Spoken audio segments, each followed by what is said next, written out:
नमस्कार, आप देख रहे हैं 4 PM गुजरात और मैं हूं आपके साथ प्रगति ठाकुर। गुजरात के स्थानीय निकाय चुनाव की तारीखों का ऐलान हो चुका है। गुजरात राज्य के लिए चुनाव आयोग ने मंगलवार को प्रेस कॉन्फ्रेंस में चुनाव का ऐलान किया, जिसके बाद अब प्रदेश का सियासी तापमान काफी गर्मा गया है, क्योंकि इन निकाय चुनाव का इंतजार काफी लंबे वक्त से भी किया जा रहा था।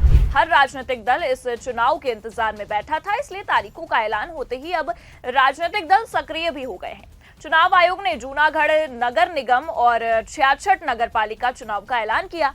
आयोग के अनुसार इसके लिए 16 फरवरी को वोट डाले जाएंगे और चुनाव परिणाम 18 फरवरी को आएगा।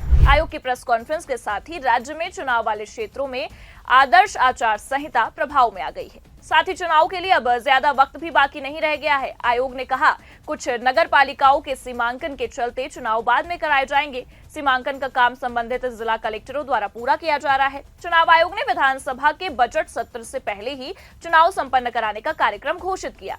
अब आपको बता दें कि राज्य विधानसभा का बजट सत्र 19 फरवरी से शुरू हो रहा है। गुजरात राज्य चुनाव आयोग के अनुसार जूनागढ़ नगर निगम, 66 नगर पालिकाओं के साथ 3 तालुका यानी तहसील पंचायतों के लिए भी चुनाव होंगे। धनेरा नगर पालिका को चुनाव कार्यक्रम से बाहर रखा गया है। वहीं चुनाव आयोग ने अभी ग्राम पंचायत चुनाव की घोषणा नहीं की है। ऐसे में राज्य की 2178 सीटों पर मतदान होगा। इस निकाय चुनाव के लिए नामांकन 1 फरवरी तक दाखिल किए जा सकेंगे। चुनाव क्षेत्रों में आज से आदर्श आचार संहिता भी लागू हो गई है।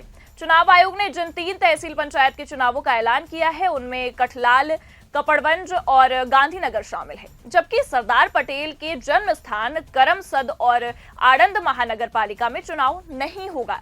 इसके अलावा थराद, इडर, धानेरा, बीजापुर में नए सीमांकन के चलते चुनाव का ऐलान नहीं किया गया है। चुनाव आयोग ने जूनागढ़ नगर निगम, 66 नगर पालिकाओं के साथ 3 तहसील पंचायत के चुनाव में 27% ओबीसी आरक्षण का अमल कर दिया है। नए रिजर्वेशन के हिसाब से ही स्थानीय निकाय के चुनाव होंगे। यहां बता दें कि 2022 के गुजरात विधानसभा चुनाव में बीजेपी को बड़ी जीत मिली थी। बीजेपी ने राज्य में तमाम रिकॉर्ड को ध्वस्त करते हुए 182 सीटों में 156 पर जीत हासिल की थी। इसके बाद से राज्य में लोकसभा के चुनाव हुए हैं।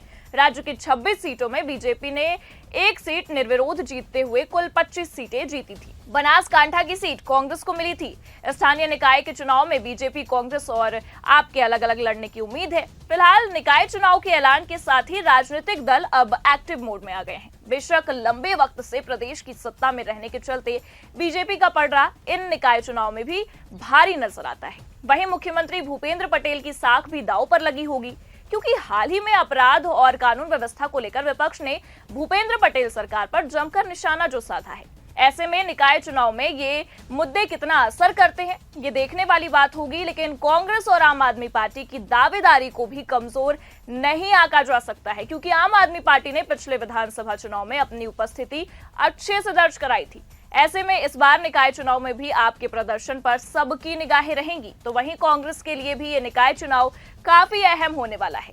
फिलहाल देखना है कि चुनाव में कौन बाजी मारता है। फिलहाल के लिए इस खबर में इतना ही। देखते रहिए 4 PM न्यूज नेटवर्क। नमस्कार।